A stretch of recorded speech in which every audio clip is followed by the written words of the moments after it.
got another offer. It's $1 million.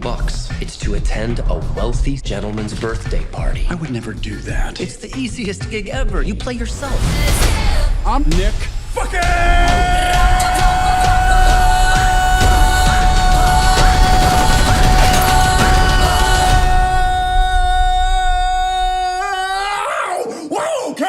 But I'm going to start with a hard-hitting question first.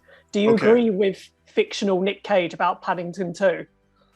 I do, actually. I do. I hadn't seen the movie until I did this movie, and then I treated myself to it, and I have to agree it's a very poignant, funny, and emotional movie. Great. It makes me happy. Hugh Grant is marvelous in it. He's marvelous in it. Yeah, it makes me so happy to hear that because it's one of my favorites. And you mentioned before that you turned this role down a few times. What was it about it that made you say yes in the end? I got a very well-written letter from Tom Gormican, who is an intelligent man. And I could tell from his letter that he wasn't only about, sending me up or, lapsing into a kind of a mockery of an SNL sketch. He wanted to create a real character, a true person.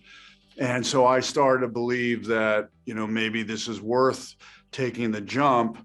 There was tremendous downside, but there's also wonderful upside. But the whole time it was a high wire act. How do I facilitate his vision, the comedy he wanted to bring, which was a kind of anxiety-fueled, neurotic interpretation of so-called Nick Cage, and still not embarrass my family. So it was just a little bit of a tightrope. Yeah. And do you ever revisit your former work, or did that make this quite a weird experience for you to go down memory lane, as it were?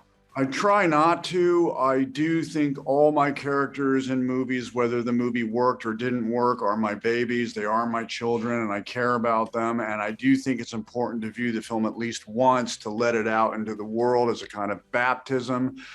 However, I don't review it down the road. I did look at Face Off again, which I think holds up beautifully. It's aged very well, but I did that because I was doing some very specific scenes that had certain moves that I had to copy from Face Off. They didn't make it into the movie, but that's why I watched Face Off again. And also, obviously, it's a dual role for you because you revisit a sort of heightened version of 1990 Nicolas Cage. Did you learn anything from, looking back on your past self? Was there any lesson you took from that?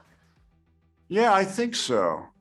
I mean, especially as it pertains to the Nicky character, like Nicky's attitude in the movie, they were thinking about Cameron Poe. And I said, but that's not young Nick Cage. That's a character. That's Cameron Poe. I'm not Cameron Poe. But I remember my show with Wogan in England when I went on and I did the flips and the karate kicks. And I thought, well, that guy was me at the time. He was irreverent. He was arrogant. He was obnoxious. And I learned, well, thank God I'm not like that anymore. Yeah. That's what I learned. I'm not this guy who's driven to be a movie star. I'm someone that actually, thankfully, has managed to stay in the independently spirited format and do the dramas that I love so much, like Pig. I think that's probably my best movie I've ever made. Finally, now this is coming out in cinemas, I found it quite a poignant experience. It's more emotional than I was expecting going in. What are you hoping people get from it?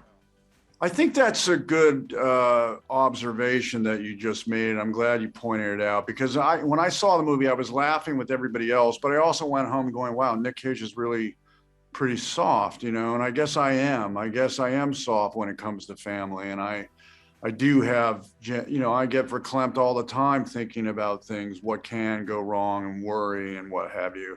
And that comes away from the movie. And that's because of Tom Gormican. I mean, he's the one that really wanted to have the family dynamic.